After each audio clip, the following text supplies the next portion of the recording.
And one night I woke up, and here was my mother's spirit and my grandmother and my aunt.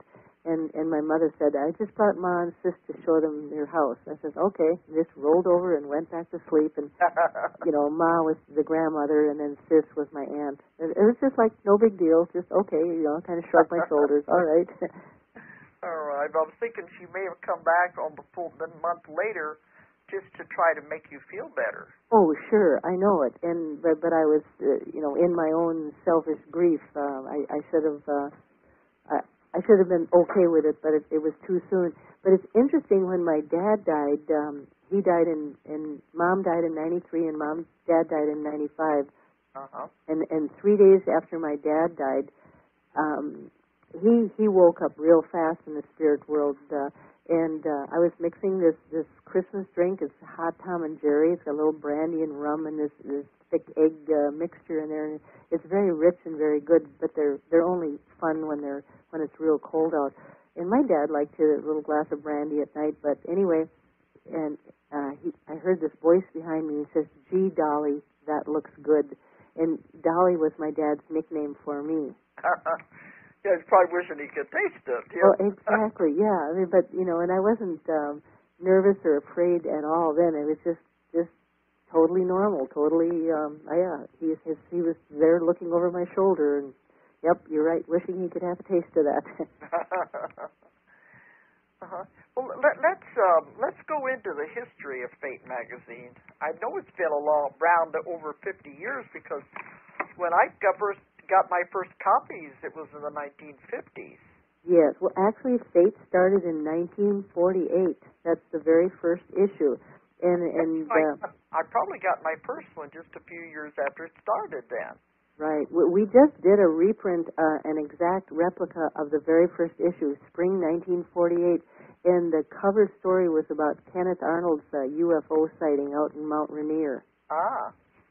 And he was a professional pilot, and I mean, it was just, and he took photographs. I mean, he had the wherewithal in the little airplane he was in, the little Cessna, to actually take photographs of the flying discs, and that was almost kind of the birth of the flying saucer era. And not that... That was in the 40s is when all that first began anyway, right after the war, so that would have been right at that time, wouldn't it? Mm-hmm.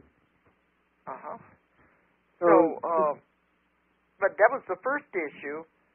And I know when I talked to you before, you said that there was some water damage or something, where they had all the old magazines, so a lot of the old archives were lost. Exactly. There were very few when we took over the magazine of the old magazines, because some of them got wet and were ruined and destroyed, and they even kept the old edit files, but some of those got wet and destroyed. It was very, very unfortunate.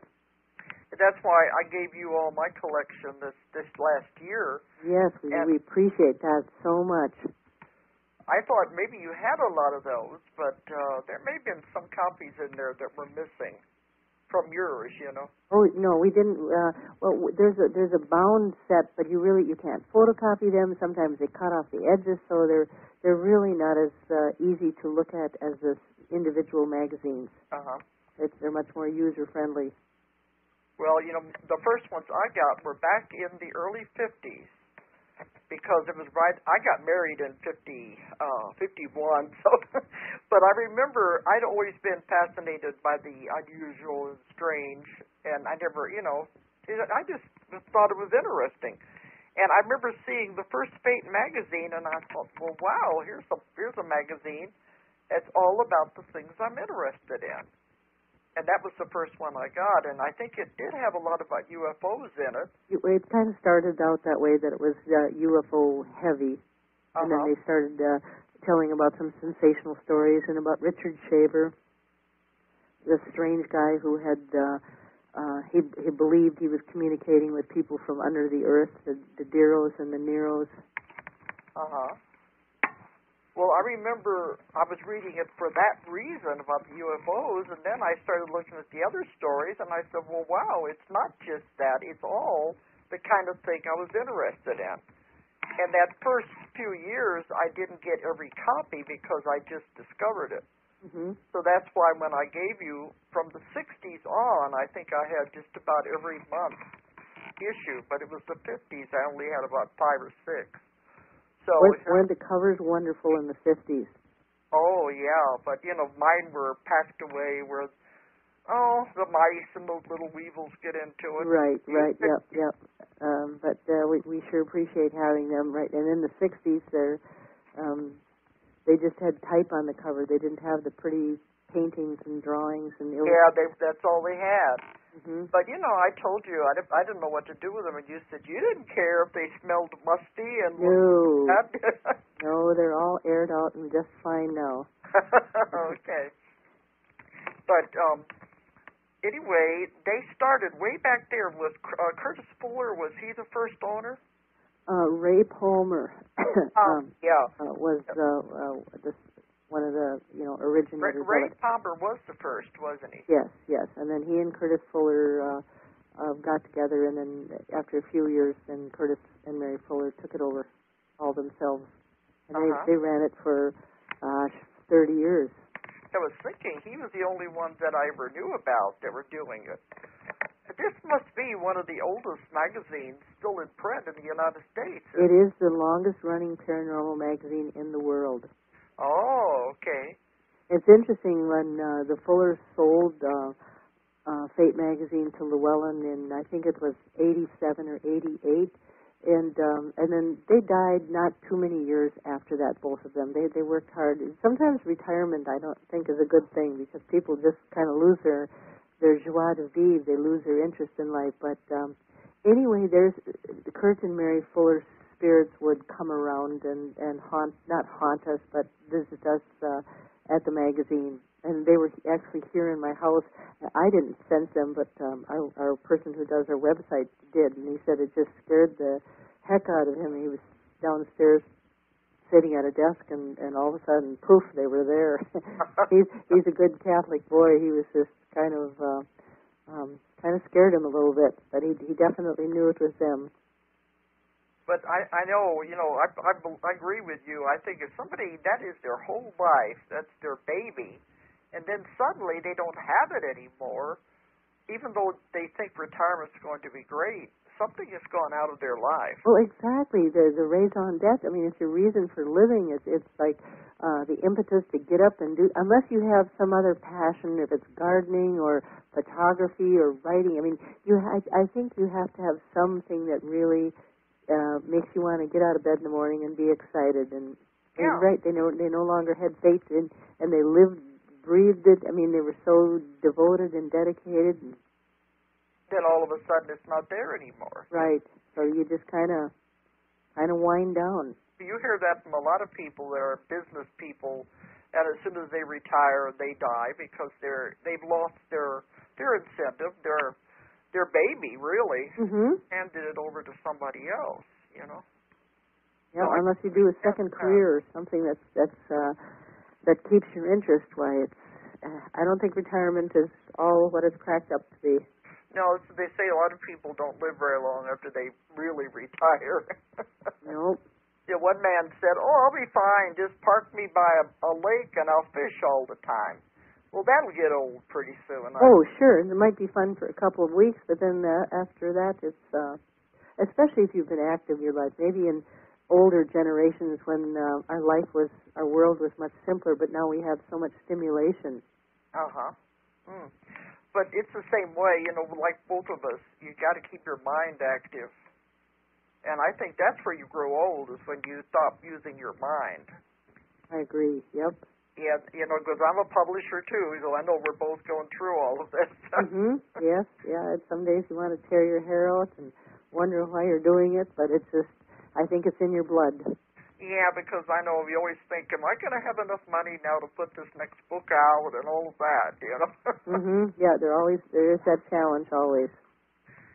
We keep thinking, well, I've got all these projects I want to do. Where's the money going to come from? So you have a lot of things to worry about. Oh, yeah, there is definitely stress. But I think still I wouldn't give it up, and I don't think you would either. Oh, no. It's just, It's really, really fun. I really like it, even though I, sometimes... It's a headache because people don't realize all the ins and outs of putting some... I know what it's like to print books, but you're doing the magazine every month, and you're also doing your publishing company. Yep, I know. I'm a glutton for punishment. So, I know what you're going through because I do the same thing, but I don't have to put out a monthly magazine on top of it all. But, the one thing I didn't like about Llewellyn was they changed the format of Fate magazine. They went to the bigger size magazine. Yes. You know what I mean? It was Yep, the 8.5 by 11, the size of like Time and Newsweek, and it was meant to be like Reader's Digest size. So yeah, it's much more fun when it's the small size. It just has a different personality, a different energy, a different character. Mm-hmm. Yeah, a lot of people said they didn't like it when they made that change. No, and that's when I quit too. That was probably another reason because I protested, but it was all in vain. Just couldn't do anything about it. I remember, wasn't it a few years ago, there was even a debate about changing the name of Fate magazine? Mm-hmm. They wanted to change it to something else, I think.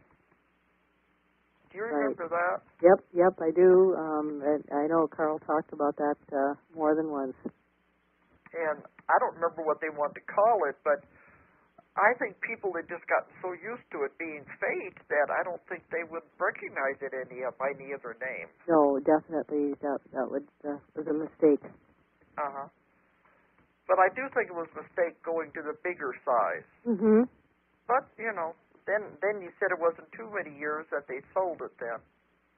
And then when you got it, you took it back to the original size. Right. Well, first I kind of leased the magazine, so I really didn't have the authority to do much except continue on in the same vein. But then I talked to them, and they said it was fine. So we actually changed the size before we bought it. Uh-huh. But, yeah, I think I liked it when it went back to the original because I had been getting it for so many years. Yeah, overwhelmingly we've gotten good response from folks that they just like the personality. It's just more friendly. Yeah. Well, you get used to something. Then everybody says, yeah, but, time marches on. You got to change. But some things you don't really want to change. No, the retro look is part of its attraction, part of its appeal. Uh-huh. Well, can you think of any stories you want to tell that has happened since you got the magazine? Well, I guess one thing I might point out is there's over like 60,000 stories in Fate magazine over the years, and the one or the two types of stories that people seem to like the best are the My Proof of Survival and True Mystic Experiences, with people write in about their own haunted experience or being saved by an angelic kind of person or just a good Samaritan who probably was an angel. I used to turn to that part every time I would get the magazine. And I've written for Fate magazine, but it was many, many years ago. Oh, interesting. But I always turn to that part, too, about the true experiences where people send in.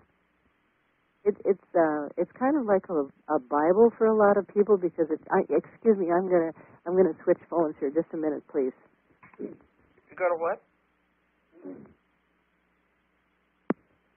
Okay, you still there? Would you change phones or what? Yep, I did change phone because that one was I don't know, a little bit sickly or crackling, whatever. I didn't want it to. Was it a cell phone? No, it's a cordless phone. But it was beginning to act up? Yep, I didn't want it to. But anyway, those stories are the absolute all-time favorite of people, and as I was saying, that it's kind of like a Bible to them in a way because it gives them spiritual hope that their life goes on. Yeah. There's more to it than this world, and sometimes this world isn't real kind to some people, but I think